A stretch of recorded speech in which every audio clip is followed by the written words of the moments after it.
assigning a recess to the public forum to allow you time to read it or to read it out loud. It's entirely up to you. You guys control this meeting in terms of how it controls the reading and or review of documents before you. If you need additional time, then of course you have the ability to continue the item to review that information. Well, I appreciate that, but that's not real. That's really not my point.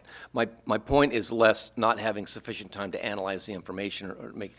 My issue is the public not having access to that information before we render a decision that we may be considering. And I'm just wondering, and it may be something that goes to council. It never occurred to me before, but in the spirit of process. Sure, and it sometimes happens related to items that are on the agenda, and then tonight's a great example.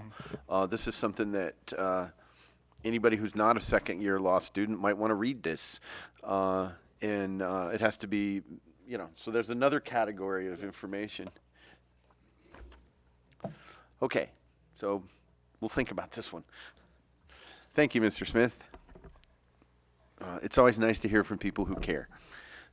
Okay, we'll move on to the public hearing portion of the meeting. Our first item is item 6.2 on your agenda because 6.1 was pulled by the applicant. And this item is 618 Main Street, a conditional use permit for a private parking lot. And this item was continued from the September 15th, 2015 meeting. And this is basically a request to establish a permanent parking lot within the commercial zone here in Placerville. So I guess we'll continue the staff report. Yeah, I don't have much else to add to that other than this item has been continued for two different meetings. One, the meeting in September, and subsequently the meeting as you mentioned, on October 20th, to allow the applicant additional time to review the staff's report that unfortunately was not provided to him until the day before that hearing on the 20th. The issue before you, like Chair Wolf mentioned in his announcement of the item, this is a request for a parking lot. Parking lots require a conditional use permit under the zoning for the commercial zone, and all parking lots, parking facilities require what's called site plan review, which, as the commission is aware, looks at the layout, the landscaping, lighting if it's necessary by an applicant, access, drainage, grading, etc. It's a full gamut review, and it's an implementation of our general plan goals and policies that refer to the beautification and keeping up of properties, especially in our commercial core, three corridors that we have here in town. The specific request tonight is for a conditional use permit and site plan review, and a request for variance for particular development standards related to paving, landscaping, striping, etc. Those code references are mentioned in the staff report that was provided to you back in October. They're echoed again in tonight's memorandum before you this evening. I do see the applicants are all in the audience this evening, and I know our city engineer would like to add some additional comments as we move forward. So before we send it back to you, I will pass the microphone over. Thank you, Andrew. So the reality is this is actually a pretty simple scenario. Mr. Howe has this space of land that resides on bedrock, and currently it's covered with soil that I have to watch as a responsible party for the city for the MS4 permit with the city, or with the state, that we have to watch when rains come. Does it erode? Does it contribute to turbidity to the creeks? The situation in hand is that in this particular situation, it does. It does go over the back of sidewalk. It does make it in the curb and gutter. It does therefore transfer to the Hangtown Creek. As far as the code enforcement aspect of it, we do have stipulations in our code that do require paving of such a lot. This is actually a pretty simple scenario. He's pretty fortunate in that the lot that it currently sits on is actually on bedrock, which is an impervious substance. It's an impervious soil. it really can be just remedied with really just the bare minimum of like 2 inches of asphalt concrete. This isn't a difficult scenario. It's a very simple fix. You know, we have been in contact with a couple local contractors that are willing to do this kind of work for a very reduced cost.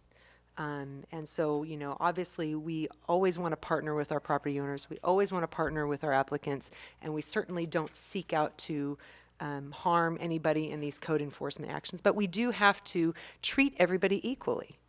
And that really is all that we're trying to do here. We're not trying to single anybody out. We really are trying to treat everybody equally.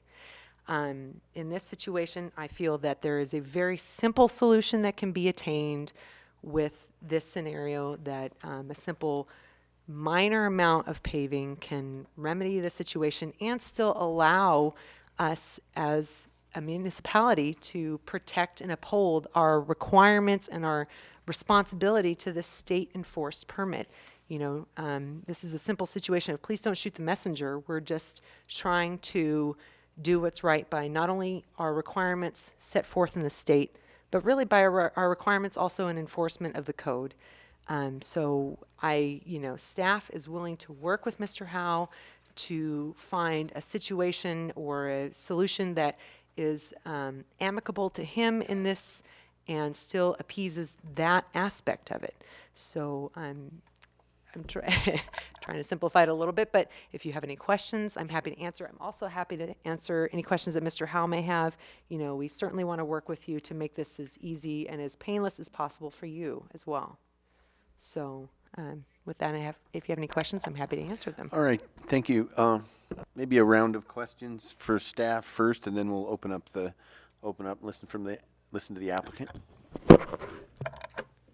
One of the questions I have is, okay, so they put paving down there. Now we have moved the point of entry for debris, in a sense, to end up on the back of the parking lot, which is going to flow across that asphalt and onto the street. So what have we gained? If you're saying that the surface that the asphalt's on is Bedrock, and right now what's sitting on top of it is dirt. So when the rain falls, it washes off onto the backs. Please don't outburst. Just a moment, That's not a Mr. good Howe. thing. You'll get your chance, Even sir. worse. You'll get a chance to talk. I promise you. So essentially what happens is the rain comes down, right? And you have particulate matter that essentially flows onto the back of the walk, and it enters into the curb and gutter system, and it eventually gets collected by a drainage inlet. Okay? Right. So that right there causes what's turbidity in the water, which then gets transferred into Hangtown Creek, and ultimately we get dinged on it for our MS4 permit. It's a very simple transfer of materials. Okay, but my point is that even if you put asphalt there, you go back to the back of the lot, you still have the hill, and a certain amount of debris is going to come down the hill in the rain and end up going across the asphalt onto the Yes and no. You can collect it with a couple of methodologies. You can actually do a little, collection swale at the back that allows it to basically filtrate wherever it can. But at the same time, you don't have the same kind of erosion from that hillside that you do from that parking lot. The parking lot, I'm sure we've all been there. It is a loose material. My concern on this one is one of the unique features of Placerville is it's an old mining town. Mm-hmm. And if we cover everything over and block off all the hills, mm-hmm. people are going to lose that feeling that this is an old town. True. And that's one of the things that I kind of like about driving down there, that I do there's as well. that hill. I do as well. Okay.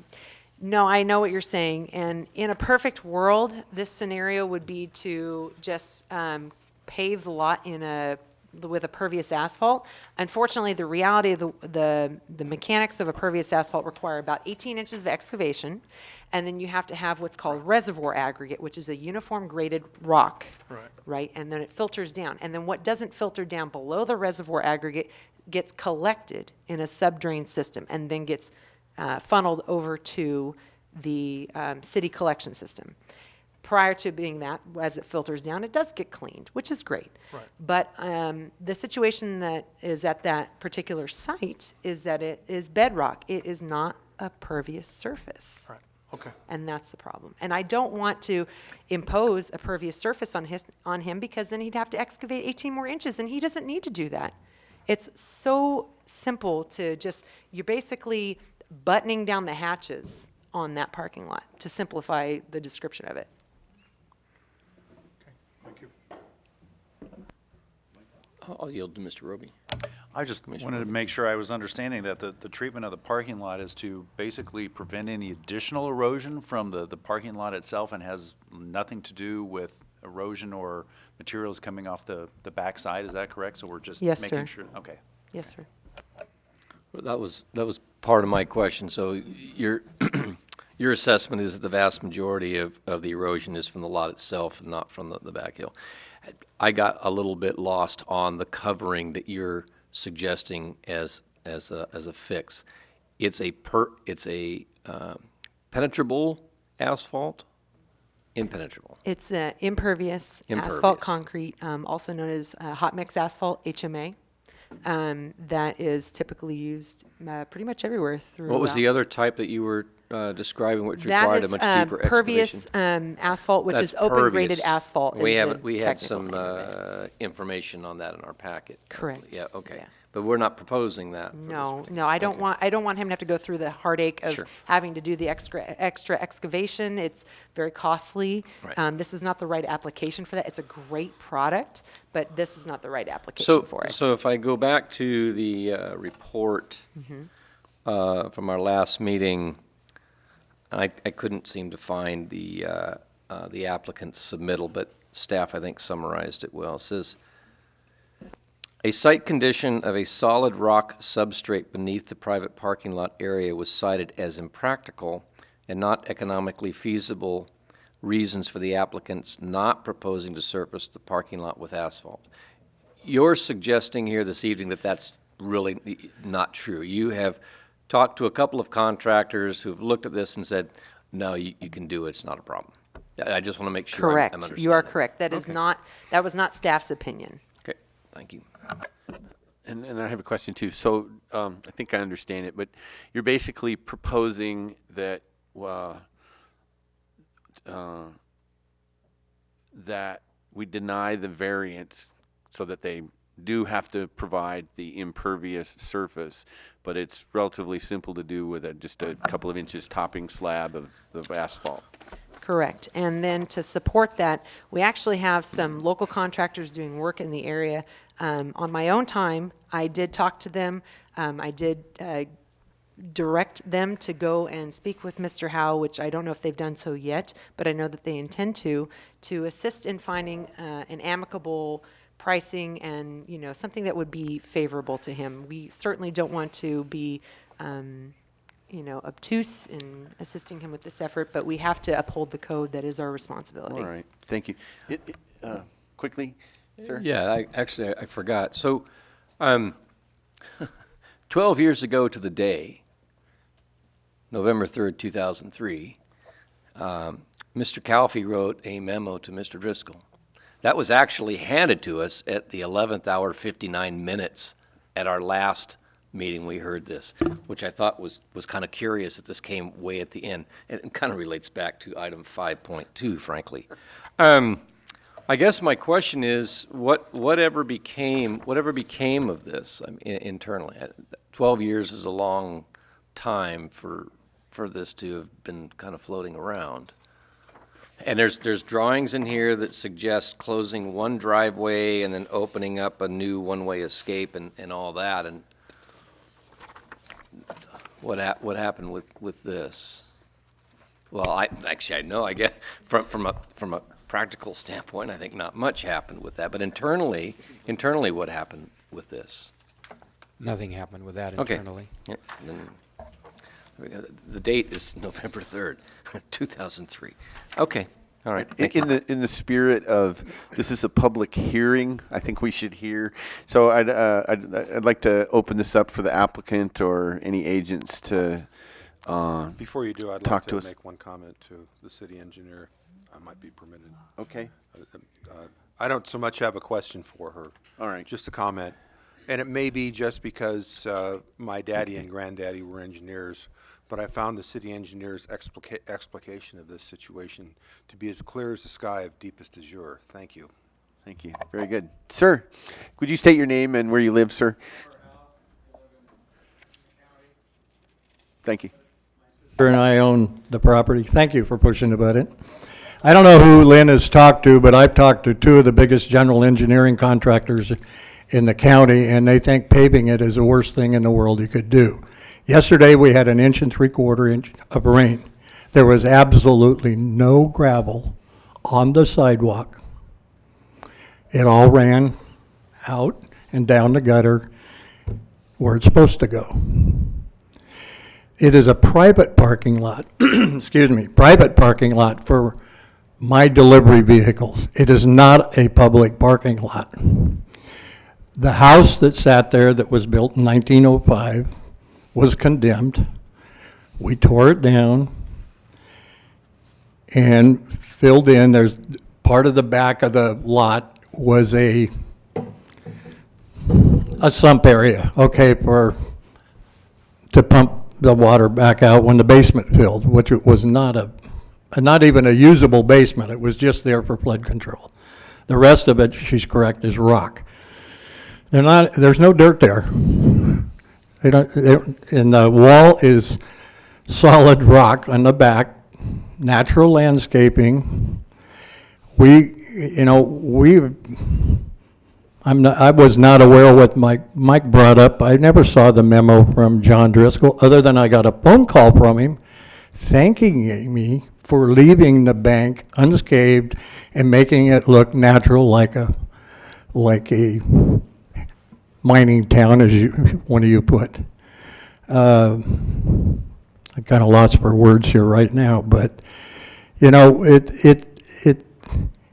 like I said, it's a private. Oh, excuse me. Going back, Jeff Krovich was a city engineer at the time, and we asked about putting an exit out on the east end of it. He said the lot's too small to do that. It's a private lot, leave it like it is. So that's what I did. I guess 12 years ago, we did business on a handshake. And I never thought any more about it until this all came up with Mr. Calpe and going to Pierre about it. So I'm going to let my brother-in-law speak now because I just had a shot in my knee today and I can't stand up very well. All right, well, thank you very much.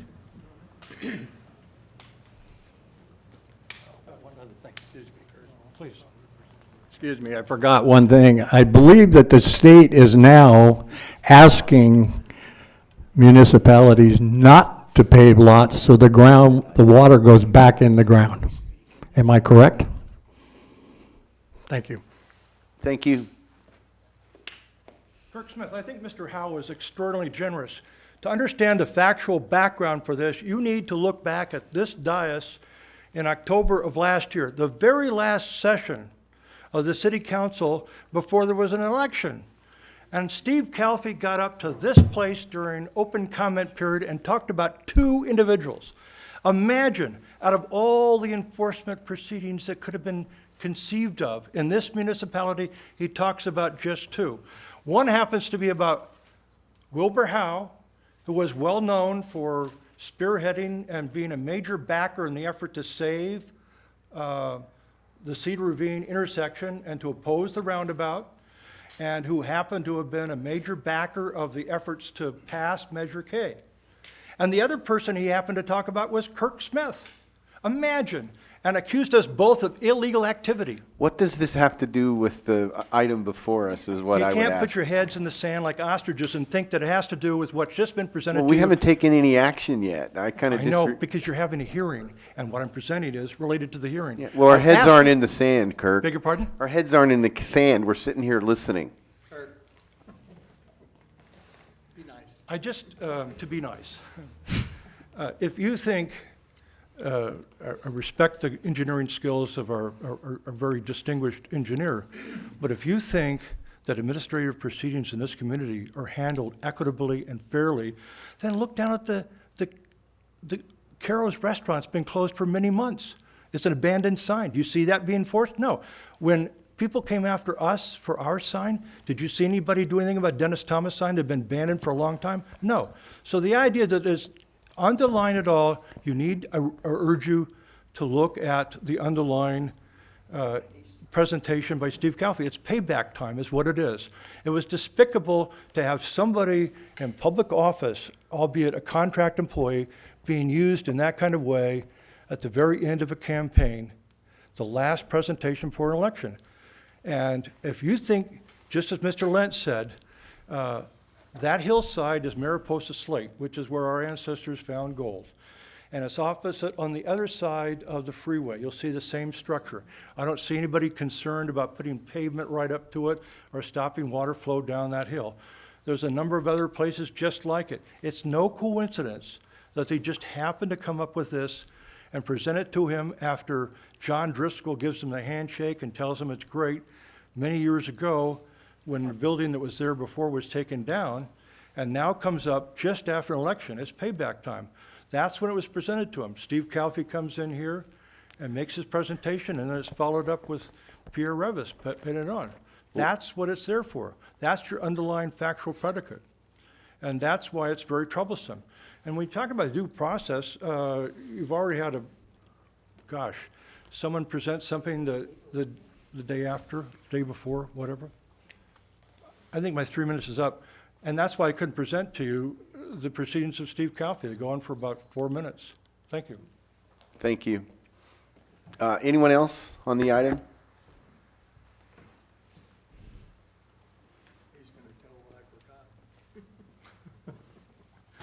My name's Phil McCarthy. I'm Wilbur's brother-in-law, and my wife is Marilyn McCarthy, co-owner of the property. And I've been putting up with them dealing with this issue for quite a while now. But some of what I'm going to say is probably redundant. Some of you weren't here last time, so I'll just take the opportunity to say a few things that I might have mentioned a week ago.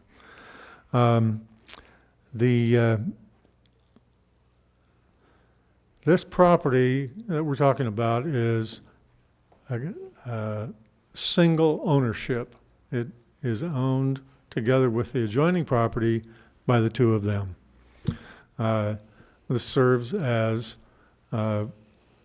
substitute parking, or basically only business parking of delivery vehicles and parking for one disabled employee on a part-time basis. It's accessible, the entire parcel is accessible only by crossing the adjoining parcel, which is commonly owned.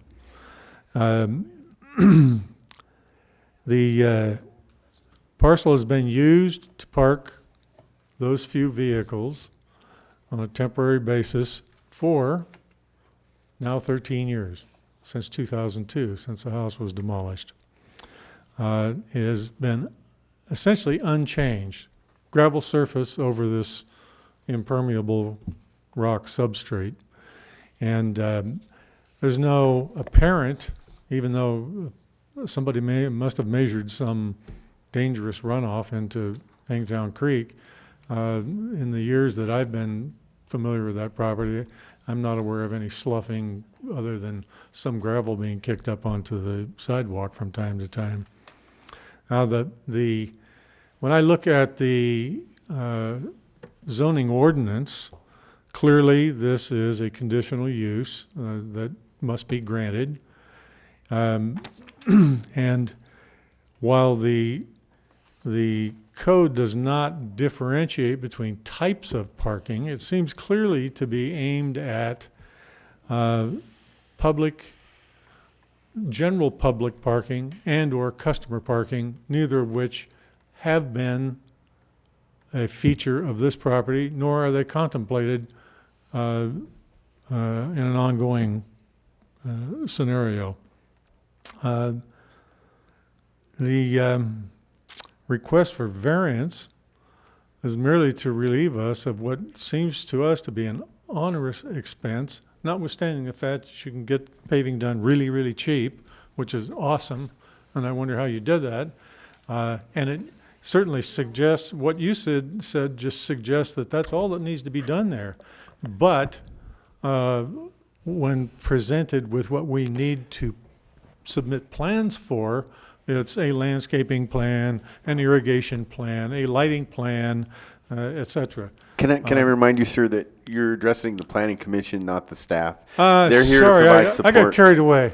All right, thank you. Thank you. And in fact, while the paving may be done and may be done cheaply and might solve some kind of, indistinct drainage problem, if we do nothing, don't park those 3 cars on there ever again, nothing's going to happen to that property, and nothing's going to change drainage-wise or otherwise. I would submit to you that parking 3 cars on there, or 3 vehicles of whatever type, on a graveled surface is not going to change anything. So I guess I would just suggest to you that maybe we don't have an issue here, and that the solution, if there's some concern about this being converted into something other than private parking, we can take steps to do that. In fact, propose to take steps to do that. The property's been signed for since 2002 as private parking only. There has not been, other than a very occasional violation of that. And the proposal we had made was to put up some kind of a barrier that would physically further limit public access to that property. So I would ask you to consider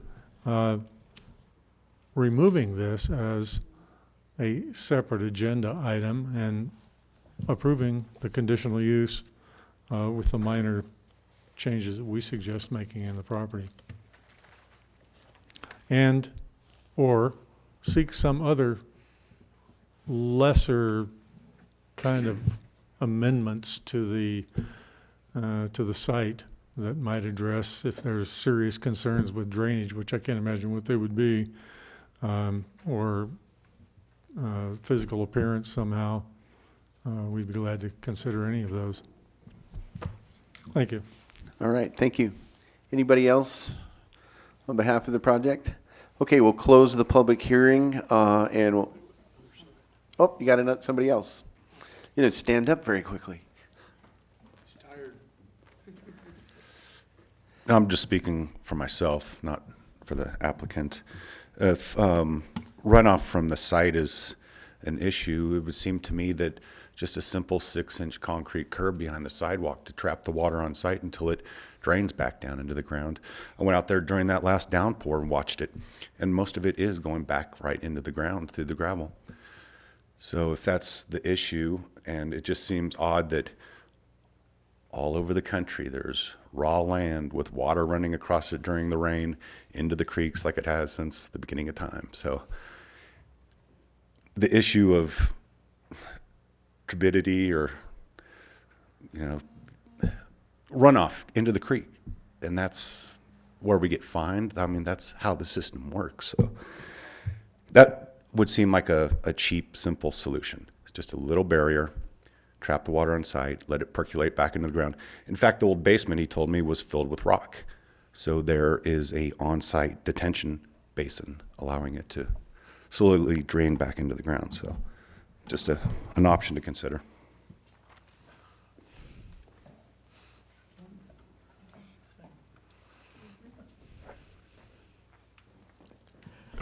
Good evening, Chair Wolf and members of the Commission. Kathy Lishman, Placerville. I guess I'd have to start by saying public comment, you said 3 minutes, and then you ignored what you said at the beginning.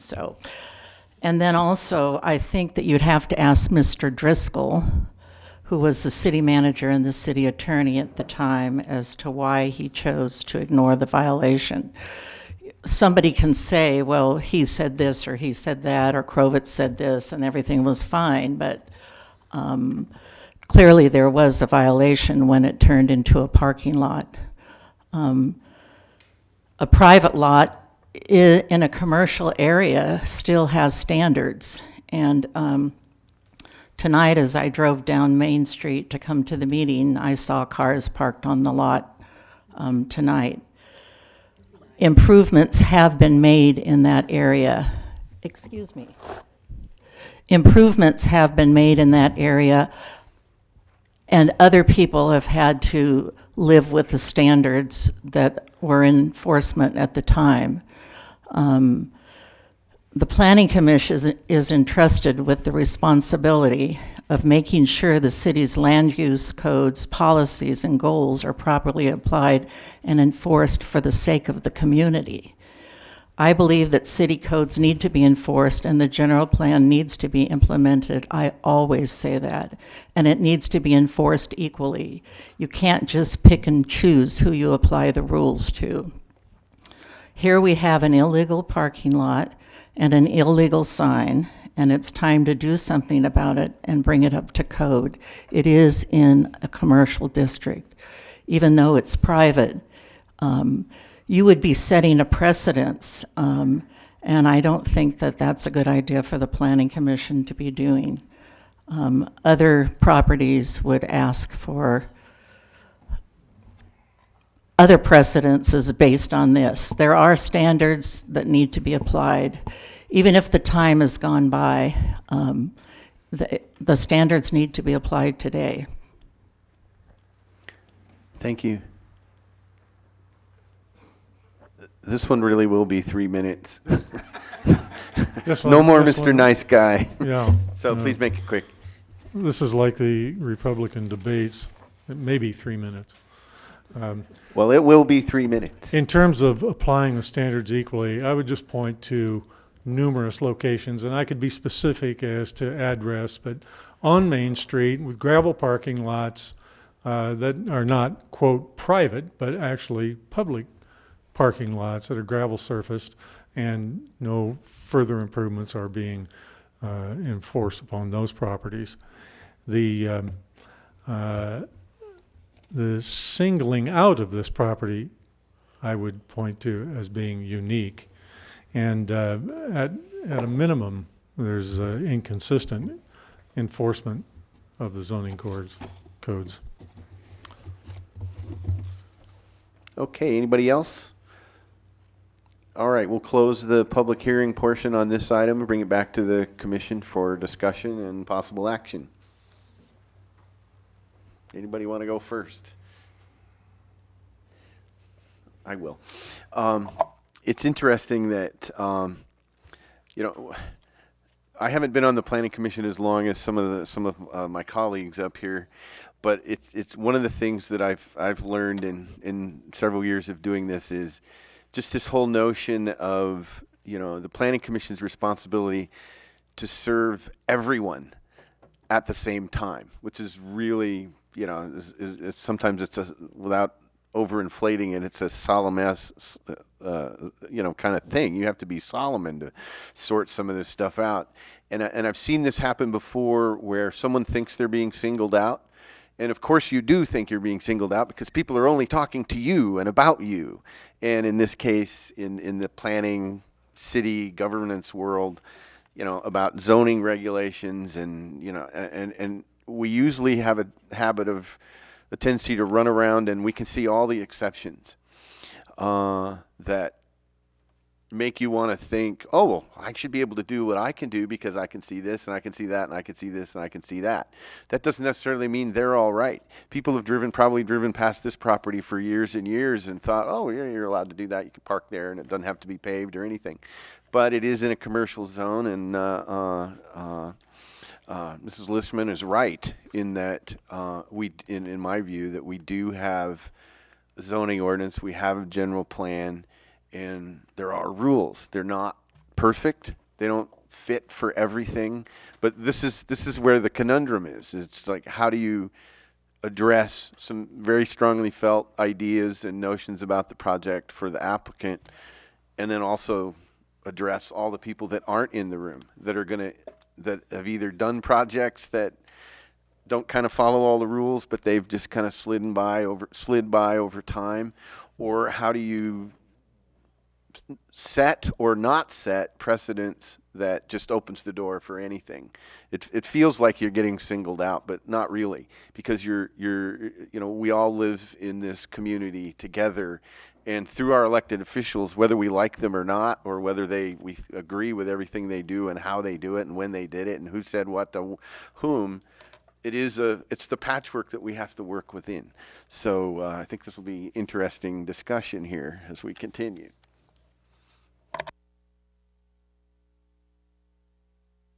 If I may, can I address staff with a couple questions? On page 2, under the recommendation, I see items or sections 1, 2, 3, and then I have a second 3.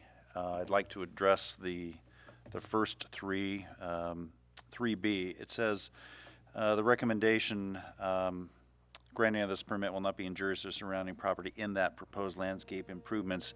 Did I not understand that there is a relatively simple economical solution for the treatment of the surface, which would not include proposed landscape improvements?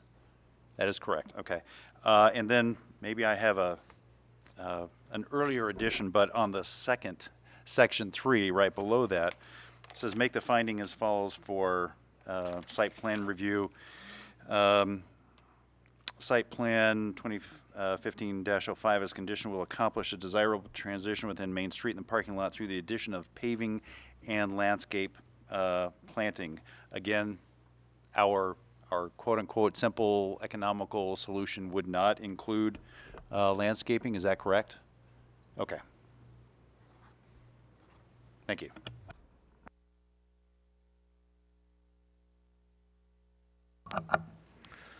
So I'm going to make a couple of observations, Mr. Chairman, if I might. And the fact that we have a variance process, in my view, is acknowledgement that while we do in fact have codes and standards, we also recognize implicitly that those codes and standards cannot be universally applied to all circumstances. And it is the charge of this body to hear information and to consider all aspects of each and every item that's brought before it, to evaluate the circumstances and see if there are findings which would justify the actions and the ultimate decision of this body. And the issue of precedent setting, which has always been a concern of mine, has to be justified by the findings that are presented to the Commission. So it's not an arbitrary decision that is made.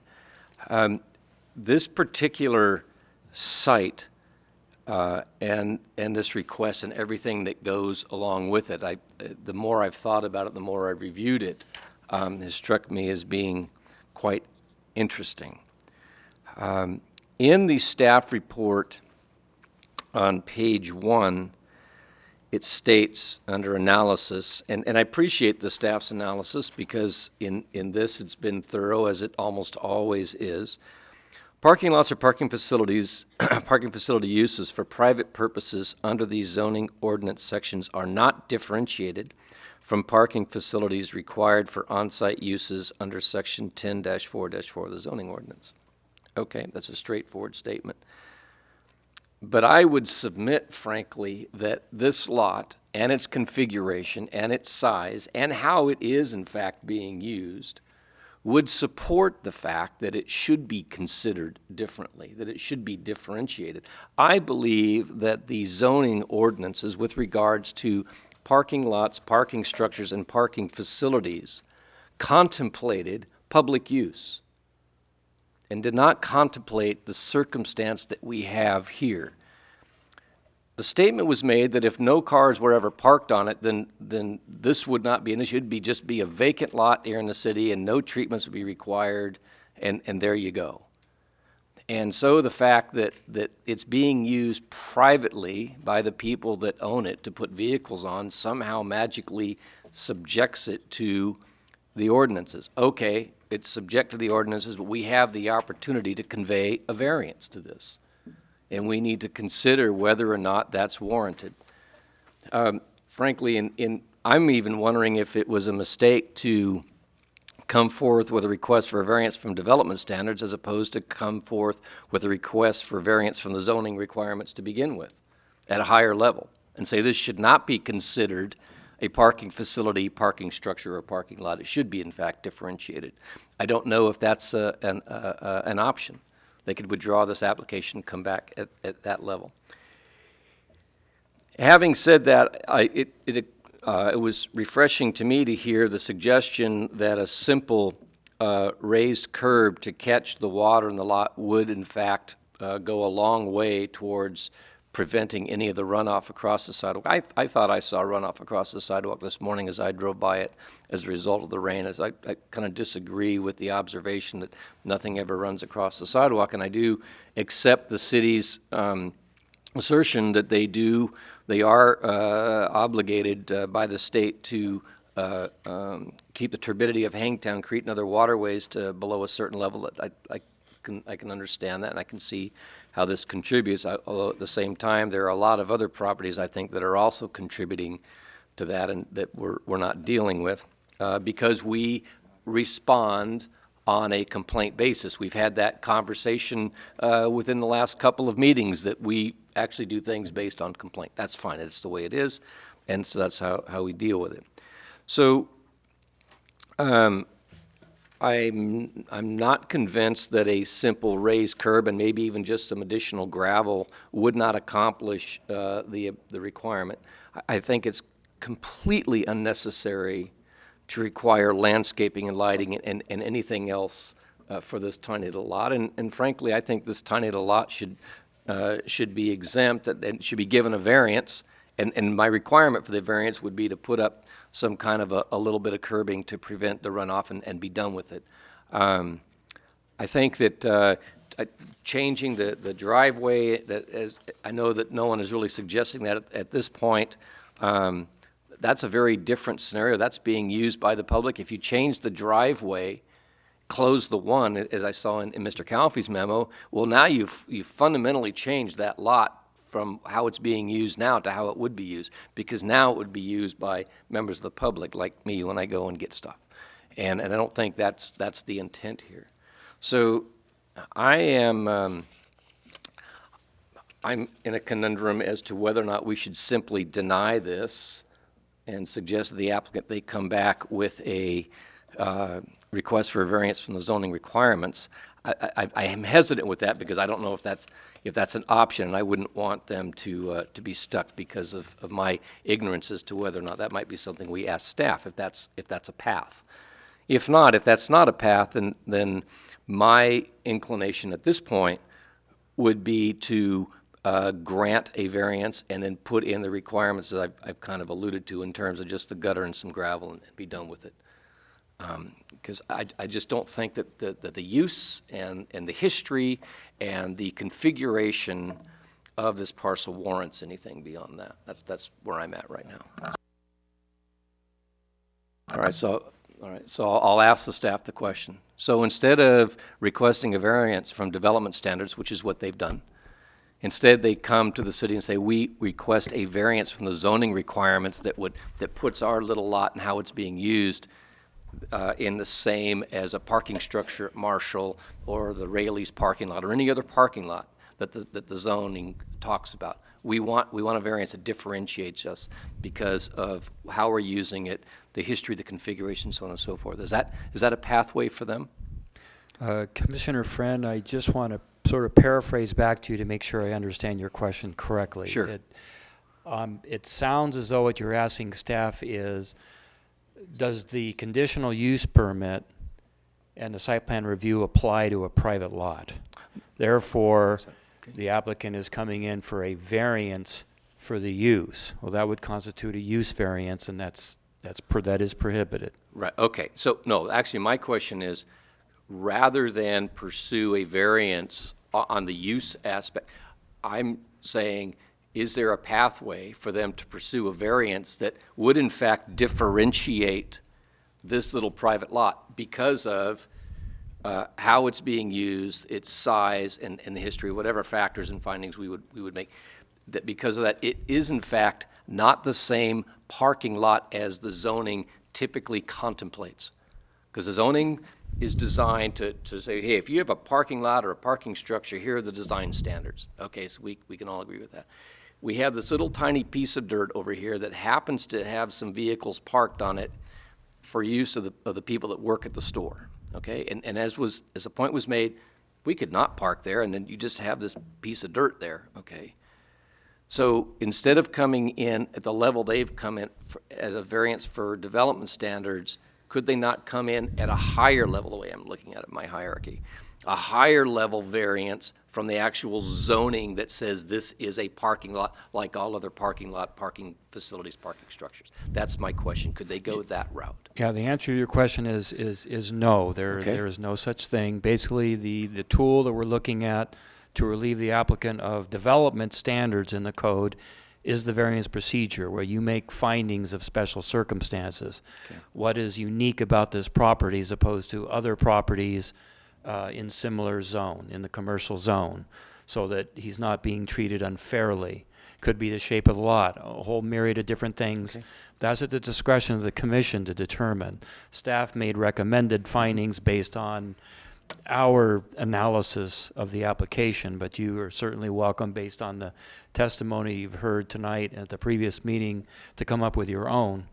But the code does not differentiate parking lot types. A parking lot is a parking lot. It doesn't matter if it's used by the public. It doesn't matter if it's a private parking lot. It doesn't matter if it's a lot for storage of trucks and equipment. That's a parking lot. It is required to be paved per our code. Because it's a development standard in the code, therefore the applicant does have the ability, a relief valve, if you will, to apply for a variance. There's no such thing as a use variance. If the use is not permitted, you can't use then the variance application then to get around that. So it is a parking lot. It does require a conditional use permit. It is subject to site plan review, and the applicant is requesting a variance from the development standards that are applicable to all parking lots in the commercial zone. Okay, fair enough. Thank you very much. I have a question of staff. I don't know any elegant way to state this, so I'll do it typically inelegantly. Does Placerville have a turbidity problem, or is the context for this application and the engineering analysis? I'm just wondering about the bigger picture. I'm happy to address that. Turbidity is a global problem, to be honest. So whenever there's a loose soil issue, we certainly do what we can on our part to button down the hatches, for lack of a better description. We have projects that are under construction throughout the city, some of them private, some of them public. We have the mutual responsibility for all of those projects to address that item through best management practices addressed on the site, either through silt fence, straw wattle, what have you. It is something that, as simple and as innocent as somebody who happens to work for the state drive through town and have lunch at the Independent and notice something. It is as innocent, as simple as that. And so we certainly try to be as proactive on our part for the responsibility as the permit holders to address that. It's not meant to single anyone out. I honestly treat all development projects that way for their personal frustrations on that issue, but it does come up. Does that answer your question? You're welcome. Yeah, we do spend a lot of time in these hearings railing against the utter unfairness of the larger regulatory context. And I always go back to what Carl said when he was asked why we were going to spend all this money on the sewage treatment plant. And Carl replied, "It's the law." So there's a lot of things that we may object to philosophically, procedurally. And I think I said the last time I was here, you know, a lot of those things are topics for your state legislators.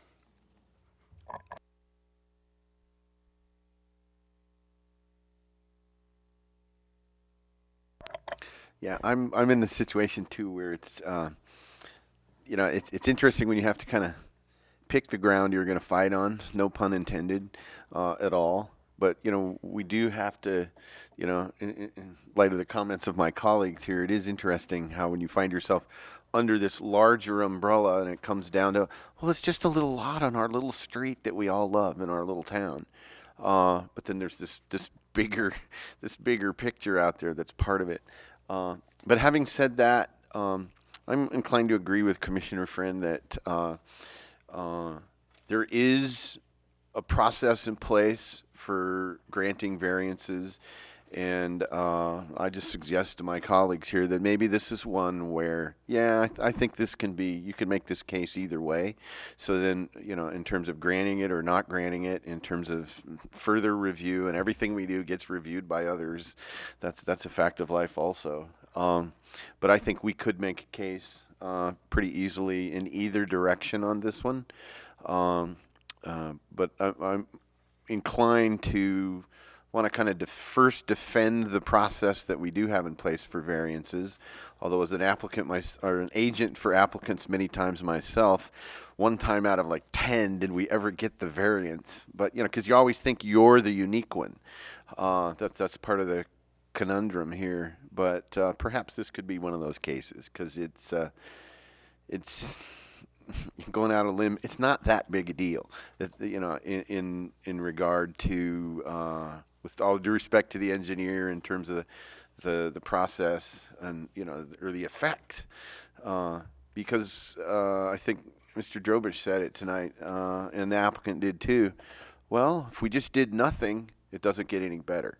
So, you know, if we just took no action, if they withdrew it and we didn't do anything, the drainage isn't going to be worse. Any worse than it is now. And it sounds like the use is going to stay the same, but we're not considering the use. We're considering the development standards. So I could probably support the variance. So here's what I would, I'm not going to make a motion, I'm just going to float this. I'm going to make everybody unhappy. And then it can be appealed to City Council and we're done. So I would approve the variance. I would require an 8-inch curb and 4 inches of gravel, and design so that the gravel is prevented from coming out either onto the sidewalk or onto the driveway. Okay, that'll be up to the applicant to do that. In the curb along the cement curb along the sidewalk, I believe there was a rendition of some bollards or something with some chain link. Okay, well, I'm not going to let them off quite that easy. I'm going to require small bollards that are designed similar to our streetlights with the fluting, okay? And then they're going to have the chain link, and it's going to be a black zinc chain, okay? So it's going to be decorative, and no landscape, no lighting. They don't have to have the sign anymore because it'll be access will be controlled because with the chain link, and that's probably what I would propose. The only thing I might add for consideration there is, and I think that's generally a pretty good place to start, is I would be reluctant for us to be designing the curb and gutter. I would. I think You mean the size of it? Yeah, yeah. Okay. I think the characteristics of that should go through city staff and the engineering department, because we're not the designers. You'd want language. So, and I don't mean a gutter. So I'm just talking about a barrier, a raised cement barrier, of sufficient size and their construction to prevent the water and soil from running out. Right. That's the only thing we're trying to do. It's a functional approach, right? Yeah, but I would also suggest that it'd be a means of doing that diverting. It might be a raised curb. It could be a French drain, some other trench drain or something. We just don't know because we're sitting here trying to make it up. So I would think that, that would be subject to review of city staff. Okay, and what about the bollards and that sort of thing?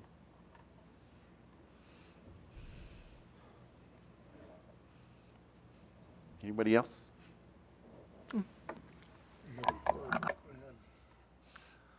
Well, before I get into, as a general practice, before I start developing any specifications and demands, I try to take an inventory of what my particular qualifications are to be asserting these specifications. So while we all might have aesthetic concerns, our aesthetic concerns or preferences may not enjoy universal support. So whether we do something that's ugly yellow bollards or things that resemble the street signs, I don't see that as being with a decision within the purview of the Planning Commission. I realize this goes back to the old, are we amateur architects or not? So I would prefer to leave that decision to wiser heads. I will say that the curb seems to me it ought to be thought of in terms of the liability its presence is going to create. If we're having a tripping hazard installed in service of an unclear case to me as using it as some sort of retention dam, I don't know if we want to build that ongoing liability to either the property owner or the city. I don't know who would end up paying for that. So I just it's important to me as a commissioner to stay in my lane, I guess is the whole point of that.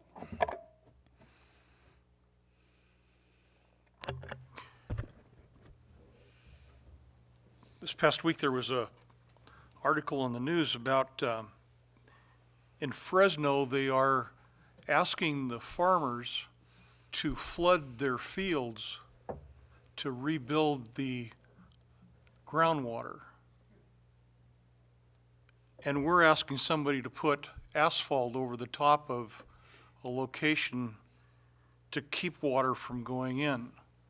I find that kind of ironic in a time of drought. And I can sure understand the runoff. I can understand that that could be a problem. I'm in favor of a curb with some type of a baluard to keep people from tripping onto the property. I think that's a good solution, that and the gravel, so that the water can percolate into the soil. And so I would be in favor of that. One thing that keeps coming back to me, I believe it was Mr. McCarthy, member of the public, that commented, if we take the sign down and don't park any cars there, don't do anything, nothing changes, nothing happens, and this apparently is a non-issue. I hope that doesn't happen simply because it kind of, loses the function of the property as it's been for years and years and years. On the other hand, I understand water quality is an issue throughout the state, throughout the country. It kind of goes back to my professional life, where our industry was targeted as a what we call a de minimis contributor to TDS, chloride, et cetera, sewer water to make it recyclable for use later on. And we would do studies to where we would measure the TDS and the chloride level at certain times during the night, basically because of water treatment systems that were going through their regeneration process.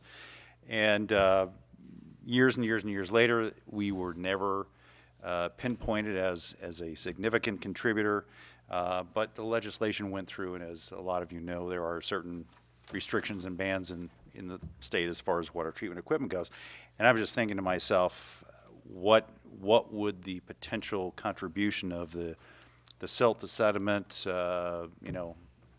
silt density index, turbidity, et cetera, be on this if nothing was done?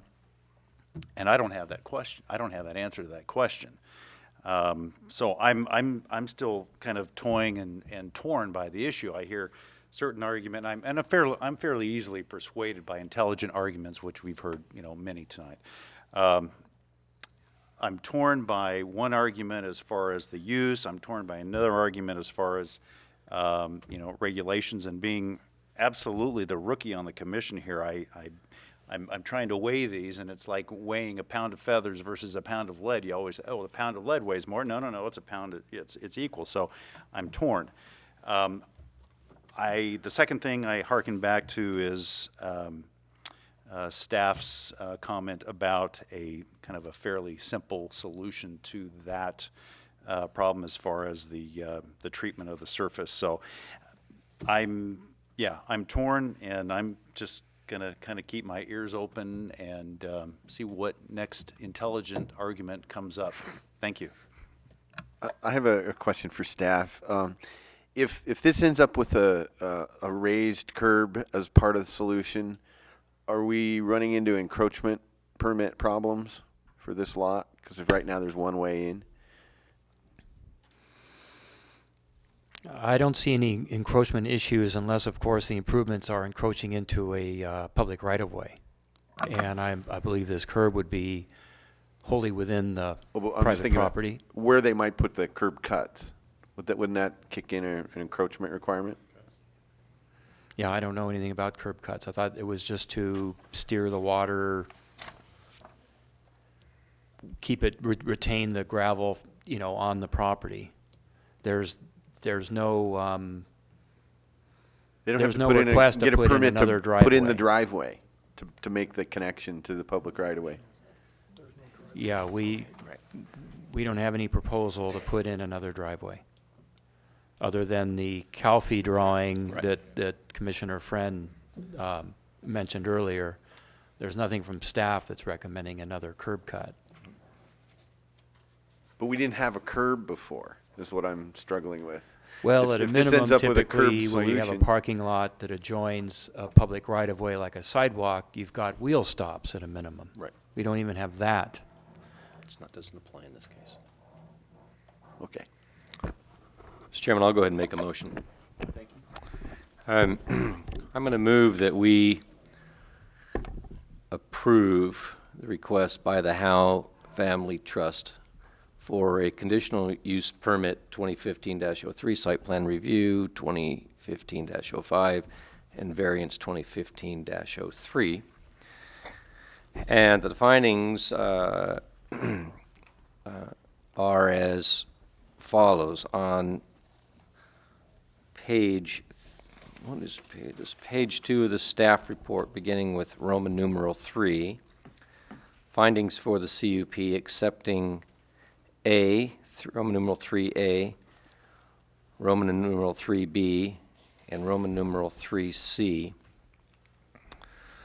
And then the conditions for approval shall be that the applicant shall install a curb barrier along Main Street and a portion of the existing driveway as may be necessary, as well as a gravel barrier, both of these structures to be sufficient to meet the need of preventing eroded soil from working its way to the creek. In addition, the applicant shall install bollards of similar design and color as the street lights, street lamp structures along Main Street, and shall use a black zinc, quote unquote, colored chain in between the bollards. The curb barrier structure shall be solely on the applicant's property. There shall be no encroachment onto public property, sidewalk, and so on and so forth. It has to be completely contained on their property. The requirement for landscaping is waived, and the requirement for lighting is waived, and the current sign shall be removed. And that's my motion. I second that. Discussion on the motion? Point of order. One more item on, I'm sorry, I forgot one more. One at a time. All construction shall be limited to Monday through Saturday between the hours of 7 a.m. to 6 p.m. That was on page 5, condition 7. I was a little bit restrictive, sorry for that. And are you seconding that too? That's, Thank you. And staff had a question? Yeah, the point of order. There were no findings made for the variance, and that would be required. Sure, by I'm law. sorry, I was worried about getting the conditions. So we would accept what should be Roman numeral 4 on page 2 of the staff report, the findings that the site plan as conditioned will accomplish a desirable transition within Main Street and the parking lot through the addition of the structures as conditioned. And that the project was, item B, the project was reviewed and as conditioned is consistent with the purpose, intent, and criteria set forth within City Code 10-4-9 site plan review. Accepting item 5, we can accept the conditions, this is where I got hung up, we can accept the conditions of approval with the attachment C of staff's report. That's no longer relevant because we've changed those. So that should read, conditionally approve this, subject to the conditions as set forth by commission, right? Is that would be the correct? And let me just check on number 6.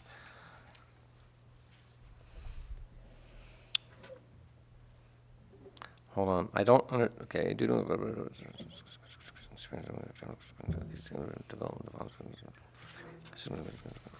preserving and enhancing. I didn't include what is now number 6, Andrew, because I thought 6 and 7 were what we could use to deny, because it talks about granting special privilege, right? And that we don't. I'm not making that finding. I don't believe we're granting special privilege. I believe we're granting a variance that is supported by the topography and the use. Okay, so that's the finding I want to make. It's not the special privilege. And then number 7 was disapprove the variance, so that doesn't apply at all. That one's gone. And then Development Services Department on attachment A, we accept number 1. We strike number 2, not applicable, no landscaping. We strike actually all of 2A, B, C, D. So we strike number 2 completely. Number 3 is probably still applicable. They're going to have to submit their design for the construction of the barrier, so that would apply. 4 is struck because we're not going to require striping. 5 remains. 6 is struck. 7 remains. That's the construction permit. 8 remains. Was that with the caveat Saturday? Yes, correct. As amended, yes, correct. 8 remains and 9 remains. So with those, thank you for that point of order. You're correct. Just another tidbit. Yes. There are residential units. There are people that live in the close proximity across the street Right. from this site, and that was one of the caveats as to why construction was limited to the days of the week and not weekends. Well, but historically, or I just throw that out or- there. Yeah, I mean, we've allowed that. I think for pretty much all projects. So I'm not uncomfortable with it. If my fellow commissioners want to restrict it, that's fine. But I think this is pretty consistent what we've done in the past. Also, one more question regarding the amended additions that you added, Member Friend. You talked a lot about, you went through items on attachment A, 2A, B, and C, and D. I believe you're basically stated that you struck the entirety at the end of the number two. day, we, Oh, okay. all of 2 is struck. Just for clarity. Yeah, nothing in 2 is, Thank you. applied anymore. So do I we second accept that the motion. amendments? Okay, let me take a shot at, all right, go ahead. 1 minute. Start the clock, Kathy. He's got to come up to the podium. Yeah, come up to the podium, please. I didn't hear specific mention of paving, and I don't have the staff report, so is that one of the No ones paving, that was it'll be struck? strictly gravel, no paving is required. Okay, one other point, you mentioned the bollards would be of a particular design and so forth. You know how our street lamps are kind of fluted? I understand Yep. completely. Is there any possibility of those being generally available and not having to be specially fabricated? Sure, yes, and I'm pretty sure that they are. Placerville Hardware probably has them. All right, let's Or not can have get a- 'em. Let's not have a design discussion. Okay, so we can come back with, all right. So let me take a shot at this in bullet points. So there's no paving, and tell me if I'm wrong, somebody. We're still in the discussion phase of this motion. No paving, bollards, sign comes down, and an erosion control measure that's probably the raised curb. No, we're done. We can't do that. We can only be so nice. It's one of the rules. The sign, part of the motion is to remove the sign.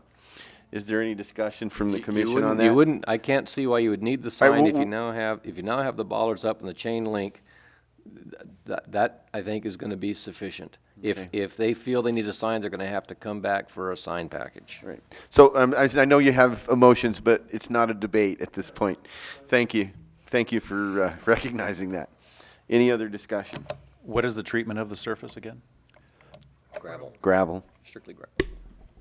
Any other discussion? All right, I call the question. Chairman Wolf, if I may, what staff would recommend, because of the complexity of the motion, the findings, and the like, staff would recommend that you take your action in concept. Therefore, staff will come back with written findings, the written conditions that hopefully reflect the motion as approved Okay. for final action at the next meeting. That just means it completely has to agree. be really clear. It also helps the applicant understand, because they would get a copy of those as well, so. Okay. Exactly. So I understand, we're not voting on this until next time. Well, you're voting in concept. You're voting on this motion, but okay, staff thank is, you. because we don't have really anything written down, and There was so much gut and amend. there was a lot of There's stuff a lot of to gut and amend amend. on this. So Yeah, staff- complicated one. So you'll be approving the motion in concept, and then directing staff to come back with the formal action at the next meeting that you'll take action on, then, formal action on. So for the benefit of the applicants, you sort of know what you have to do and what you can't do, but staff will clean it up. We'll clean it up. It's, isn't democracy fun? The point of order, the question's been called, but I'll just make the observation.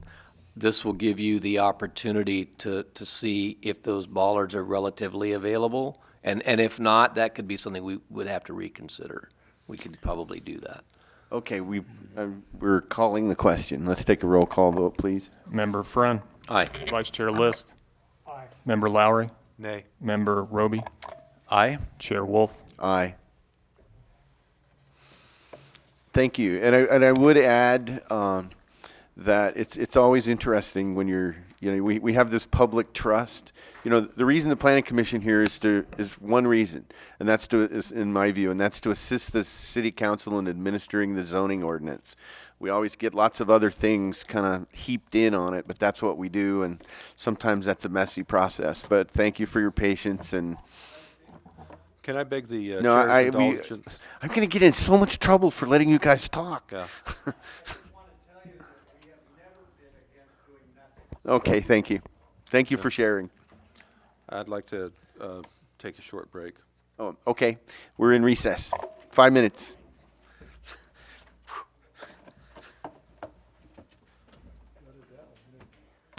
sure your microphones are off. Good job.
We're back, ladies and gentlemen.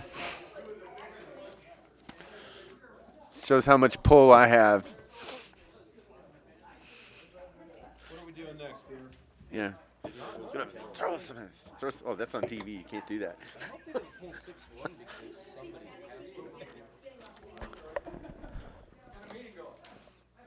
Thank you. We'll come back to order, please.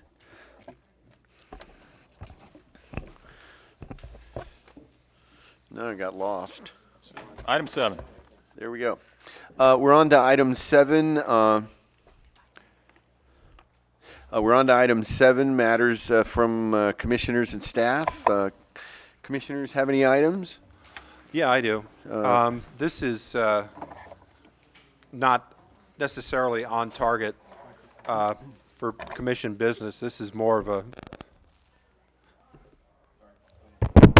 Is this thing on? Hello parties, telephone repair. Okay. As I was saying. A couple of weeks ago, the past couple of weeks at work, I've been struggling trying to get adequate radio coverage into the burn area from the Butte fire. It's 111 square miles of burnt stuff, and we're trying to provide safety radio coverage for the debris removal teams. Right about 2 weeks ago today, I sent requests out to partner state agencies asking if they could had any radios they could help me out with.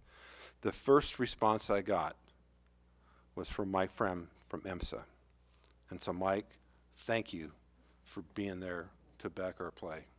I was duty officer, wanted to make sure that we were taking care of the requests that were coming in. But sure.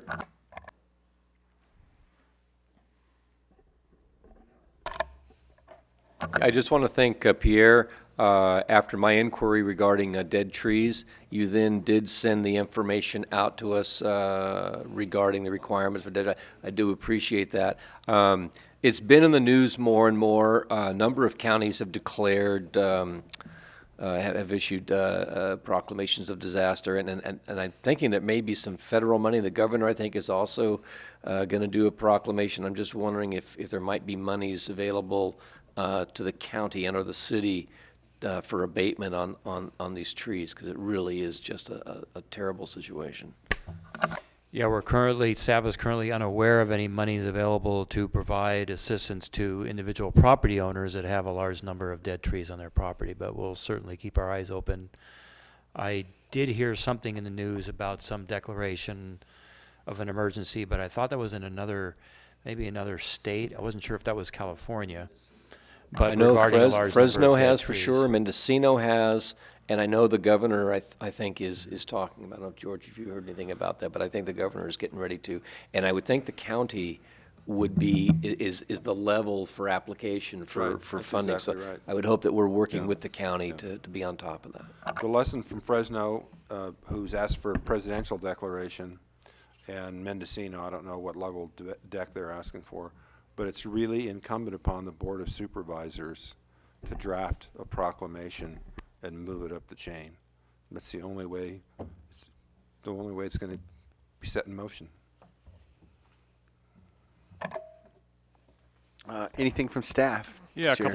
couple of things. A week from tonight in this building, the City Council will have their regular meeting, and 2 items on the agenda were heard and discussed and recommended by this body at the last meeting in October the 20th, and those refer to the zone change amendments to code related to the water efficient landscape regulations and some minor changes to the site plan review ordinance that this body recommended to the City Council 2 weeks ago.